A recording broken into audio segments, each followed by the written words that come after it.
살아가다 보면은 사는 것이 참 죄스럽다라는 그런 생각을 종종 하게 되어집니다.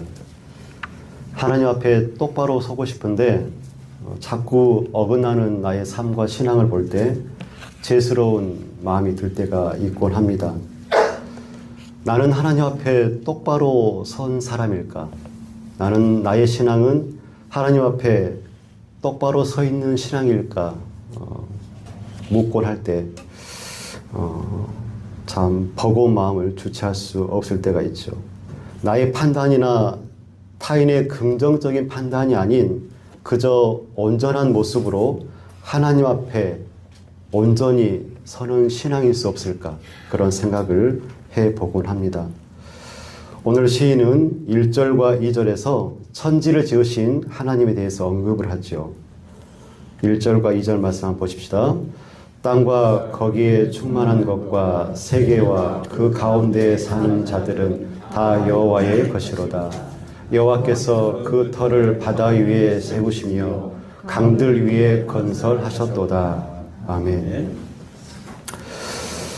땅과 거기에 충만한 것들, 그리고 세계와 그 가운데에 살아가고 있는 그 모든 사람들 다 누구의 것이라고 합니까? 다 여호와의 것이라고 오늘 시인은 우리에게 말씀하고 있습니다. 세상 모든 것의 주인이 누구다고요? 하나님이라는 선언입니다. 이 세상 우주 만물 그 모든 것들의 주인이 여호와 하나님인 것이다.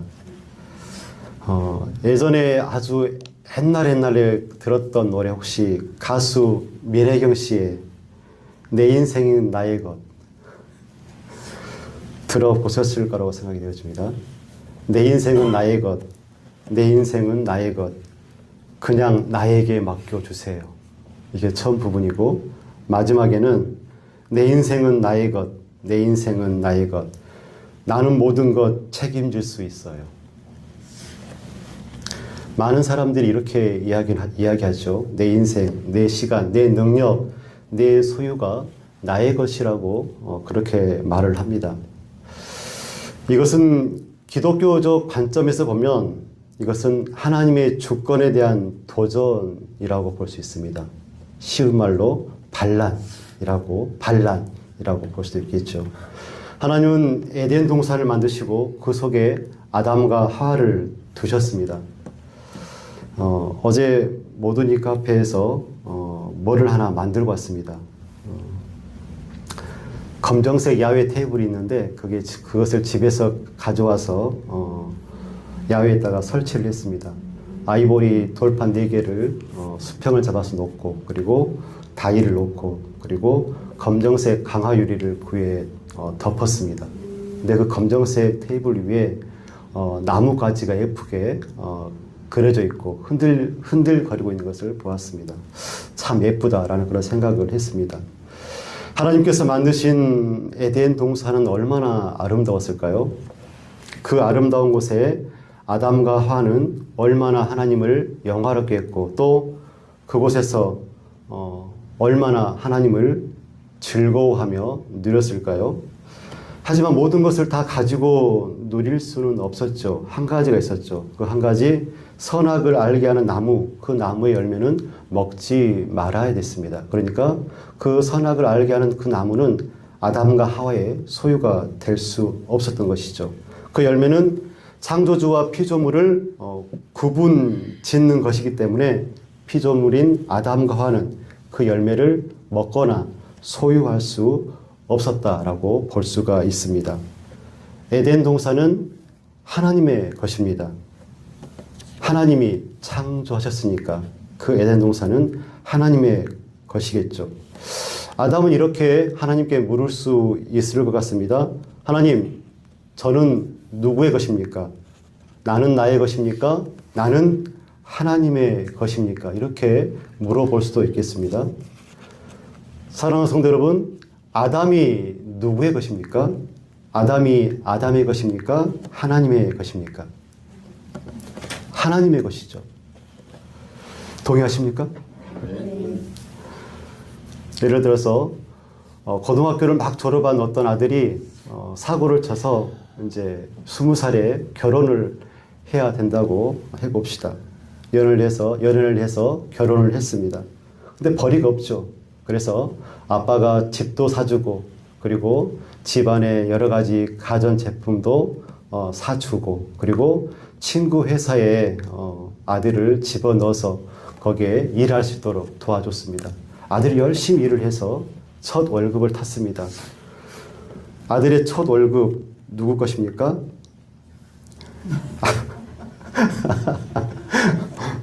아버지의 은혜로 얻은 아들의 것이죠. 우리가 이것을 자꾸 까먹게 되어집니다. 1절 말씀에는 땅과 거기에 충만한 것과 세계와 그 가운데에 사는 자들을 다 하나님의 것으로 규정하고 있죠.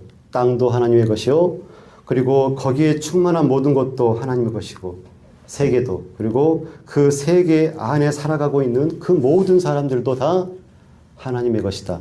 시인은 이렇게 말씀하고 있습니다. 코로나를 우리가 건너왔죠. 그리고 코로나를 건너오면서 한결같이 하는 고백이 뭐였습니까? 모든 것이 다 하나님의 은혜였다라고 고백을 합니다. 그게 맞는 거였죠.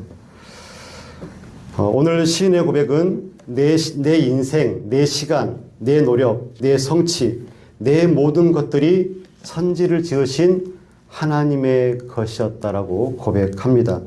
이것을 인정하는 것이 신앙의 시작이라고 볼 수가 있습니다. 2절 말씀에 보면 여호와께서 그 터를 바다 위에 세우시며 강들 위에 건설하셨도다 라고 말씀합니다. 천지를 창조하신 모든 것들의 주인이신 하나님은 바다 위에 터를 세우시고 강들 위에 터를 건설하신 분입니다. 구약의 바다가 의미하는 것은 혼돈, 불안, 통제 불가능을 의미합니다. 바다가 그런 존재입니다. 강들 역시 바다와 대등한 위치에서 그 뜻을 강화시키고 있습니다. 그런데 시편 기자는 놀라운 말을 하고 있죠. 하나님이 혼돈의 바다 위에 세상의 기초, 세상의 질서, 터를 세우셨다라고 말씀합니다. 우리 인생의 바다에서 혼돈스럽고 불안하고 통제가 되지 않는 상황을 얼마나 자주 맞닥뜨리고 사는지 모르겠습니다. 여러분 자녀 문제 잘 되신가요? 휘딱 돌아버릴 때가 있죠. 여러분 이런 말 해보신 기억이 있으신가요? 네가 정신이 있냐 없냐. 통제 불가능. 여러분 경제 문제, 여러분의 지갑은 좀 나아졌습니까? 언제나 불안스럽죠. 우리의 경제 상황이. 월급은 그저 통장을 스치고 지나갈 뿐입니다. 여러분의 건강은 건강합니까? 세월에 장사 없다고 하지요. 한 살 한 살 먹어가니까 이제 건강에도 무척 애로사항이 생기게 되어집니다. 관계의 문제 참 어렵습니다. 어쩜 그렇게 불통한지 모르겠습니다. 같은 말을 하는데 같은 말을 들어도 다른 생각을 합니다. 혼돈이죠. 바다 위에 배가 흔들리는 것처럼 우리의 삶과 믿음이 흔들릴 때 시인은 이렇게 말합니다. 여호와께서 그 터를 바다 위에 세우셨습니다. 혼돈과 불안, 통제 불가능의 바다에서 이리저리 요동하거나 침몰하지 않는 비결 어디에 있을까요? 바다 위에 터를 세우신 하나님께 안착하는 것, 이것이 그 비결이고 이것이 믿음입니다. 3절 말씀을 보십시오. 여호와의 산에 오를 자가 누구며 그의 거룩한 곳에 설 자가 누구인가. 여기서 여호와의 산, 이 여호와의 산은 시온산, 그러니까 곧 성전이 있는 곳을 의미하지요. 그리고 거룩한 곳, 이곳은 성소를 의미하고, 다시 말하면 하나님이 임재하시는 곳을 의미합니다. 오늘 3절 말씀을 직역하면 누가 여호와의 산에 올라가겠는가? 누가 그의 거룩한 성소에 서겠는가? 이렇게 직역을 할 수 있겠습니다. 그런데 중요한 것은 이 질문은 단순히 누가 성전에 들어갈 수 있을까라 이렇게 묻는 것이 아닙니다. 이 질문의 진짜 의미는 누가 거룩하신 하나님 앞에 설 수 있는가 이렇게 묻고 있는 것이죠. 하나님은 어떤 분이십니까? 하나님은 거룩한 분이십니다. 그래서 아무나 하나님 앞에 설 수가 없지요. 그래서 시편 기자는 우리에게 중요한 질문을 던지고 있습니다. 과연 누가 하나님 앞에 설 수 있겠는가? 이 질문의 답 4절에서 그 답을 제시해 주고 있습니다. 4절을 한번 다 같이 읽겠습니다. 곧 손이 깨끗하며 마음이 청결하며 뜻을 허탄한 데 두지 아니하며 거짓 맹세 아니하는 자로다. 아멘. 시편 기자는 하나님 앞에 설 수 있는 사람을 네 가지의 모습으로 설명하고 있습니다. 손이 깨끗한 사람, 마음이 청결한 사람, 헛된 것을 따르지 않는 사람, 그리고 거짓 맹세를 하지 않는 사람이 하나님 앞에 설 수 있는 사람이다 라고 우리에게 말씀하시죠. 손이 깨끗한 사람, 손이 깨끗하다는 말은 우리의 삶의 행위가 깨끗함을 의미합니다. 사람은 손으로 많은 것들을 하죠. 손으로 밥을 먹고 손으로 선한 일을 하기도 하고 손으로 악한 일을 하기도 합니다. 하나님 앞에 설 사람은 죄를 멀리하고 정직한 삶을 살아야 됩니다 라고 말씀하시는 것이죠. 신앙은 마음속에 머무는 믿음이 아닙니다. 삶 속에서 실제로 드러나야 되는 것이 믿음이죠. 다시 말해서 하나님은 우리의 손을 보고 계신다. 우리의 삶을 보고 계신다라는 것입니다. 그래서 우리는 우리의 손을 깨끗이 해서 하나님 앞에 서야 하겠습니다. 두 번째로 마음이 청결한 사람입니다. 여러분, 신앙은 겉모습이 중요합니까? 중심이 중요합니까? 중심이 중요하죠. 손이 깨끗해도 마음이 불결한 사람은 하나님 앞에 설 수가 없습니다. 사람은 겉모습을 보지만 하나님은 마음을 보시기 때문에 그렇습니다. 겉으로는 신앙생활을 잘 하는 것처럼 보일 수 있지만 마음이 하나님에게서 멀어져 있다면 그것은 진정한 신앙일 수가 없겠죠. 시편 51편 10절 말씀입니다. 하나님이여 내 속에 정한 마음을 창조하소서. 누구의 말입니까? 다윗의 말입니다.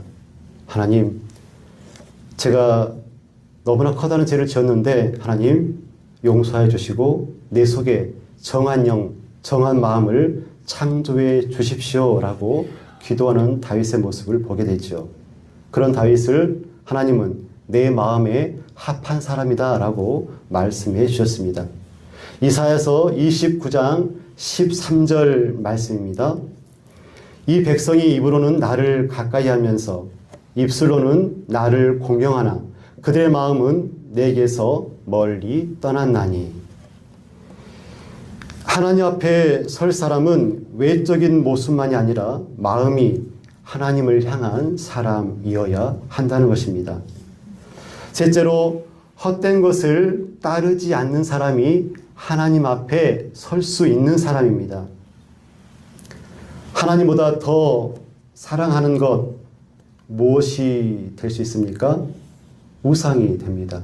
하나님보다 더 다른 무언가를 더 사랑하면 그것이 우상이 되지요. 허탄하다는 그런 의미는 헛된 것, 우상을 의미합니다. 하나님 대신에 다른 것을 더 의지하지 않는 사람이 거룩하신 하나님 앞에 바르게 설 수 있는 사람이다 라는 겁니다. 교회 밖의 우상은 어떤 것들이 있습니까? 교회 밖에는 나무와 돌이나 새가 우상으로 서 있죠. 교회 안의 우상들은 뭐가 있습니까? 돈, 성공, 신학, 인정, 권력이 교회 안에서 우상이 되어서 이것들을 섬기는 사람들이 교회 안에서도 많이 있습니다.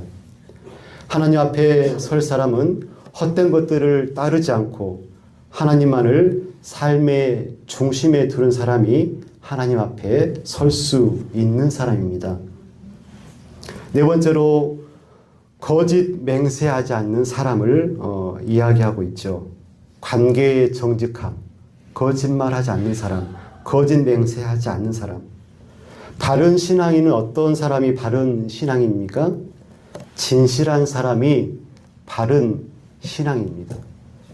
신앙생활 한다고 하면서 내가 예수를 믿고 하나님을 믿는 사람이라고 한다면서 그의 삶 속에 진실함이 결여되어 있다고 한다면 그 신앙이 어찌 바른 신앙이라고 할 수 있겠습니까? 거짓 맹세를 하지 않는 것, 그것은 거짓말을 하지 않는 삶, 약속을 지키는 삶, 사람을 속이지 않는 삶을 의미합니다. 하나님을 믿는 사람은 말과 그리고 사람과의 관계 속에서도 정직해야 함을 우리에게 말씀하죠. 신앙은 예배당 안에서만 드러나는 것이 아니라 사람들과의 관계 속에서도 드러나야 하는 것이 우리의 믿음이고 신앙이라고 지금 말씀하고 있는 것이죠. 하나님을 믿는 사람들의 말, 진실하라는 것입니다. 이제 시편 기자는 하나님 앞에 설 수 있는 사람들의 모습을 설명한 다음에 그 사람에게 주어지고 있는 축복에 대해서 말씀하죠. 5절 말씀을 보겠습니다. 시작. 그는 여호와께 복을 받고 구원의 하나님께 의를 얻으리니. 아멘. 여기서 중요하게 언급하고 있는 두 말씀이 나오죠. 하나는 복을 받는다는 말이고 또 하나의 말은 의를 얻는다라고 말씀하죠. 하나님 앞에 바르게 서려고 노력하면서 살아가는 사람들은 하나님께서 복을 주시고 그리고 하나님께서 그 사람을 의로운 자라 칭해 주시겠다는 것이죠. 그리고 시편 기자는 한 가지를 더 강조하고 있습니다. 6절 말씀을 다 같이 읽겠습니다. 시작. 이는 여호와를 찾는 족속이요 야곱의 하나님의 얼굴을 구하는 자로다. 아멘. 여호와를 찾는 족속, 하나님의 얼굴을 구하는 자를 언급합니다. 이 말의 의미가 어떤 의미입니까? 하나님 앞에 서려고 노력하는 사람, 하나님 앞에 서는 사람은 완벽한 신앙인이 아니라 하나님을 찾는 사람이어야 한다고 말씀합니다. 하나님을 찾고 하나님을 바라보고 하나님의 얼굴을 구하면서 살아가는 사람, 이런 신앙이 우리에게 필요하다라고 말씀하죠. 사랑하는 성도 여러분, 오늘 시편 기자는 우리에게 이렇게 질문했습니다. 누가 하나님 앞, 전지전능하신 하나님, 바다 위에 터를 세우신 그 하나님 앞에 설 수 있겠는가? 그리고 그 대답은 분명합니다. 하나님을 찾는 사람, 하나님의 얼굴을 구하는 사람, 하나님을 향해 살아가는 사람이 그 사람입니다. 라고 오늘 우리에게 말씀하죠. 오늘 우리의 삶도 시인이 말하는 것처럼 손이 깨끗하고 마음이 청결하고 그리고 허탄한 것을 따르지 아니하고 정직하고 정직하게 살아가야 되겠습니다.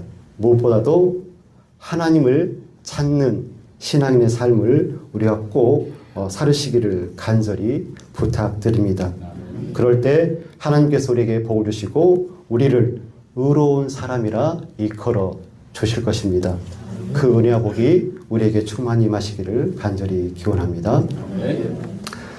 사랑 은혜가 풍성하신 아버지 하나님, 땅과 거기에 충만한 것과 세계와 그 가운데에 사는 자들 다 모두 다 하나님의 것이라고 일러주셨으니 감사합니다. 나는 하나님의 것임을 기억할 수 있도록 도와주시고 그 하나님을 의지하고 신뢰하는 믿음이기를 간절히 소원합니다. 하나님, 바라옵기는 우리가 온전히 하나님 앞에 바르게 설 수 있는 신앙이기를 간절히 소원합니다. 손을 깨끗이 하며 마음을 청결하게 하며 뜻을 허탄한 데 두지 아니하고 거짓 맹세를 하지 않는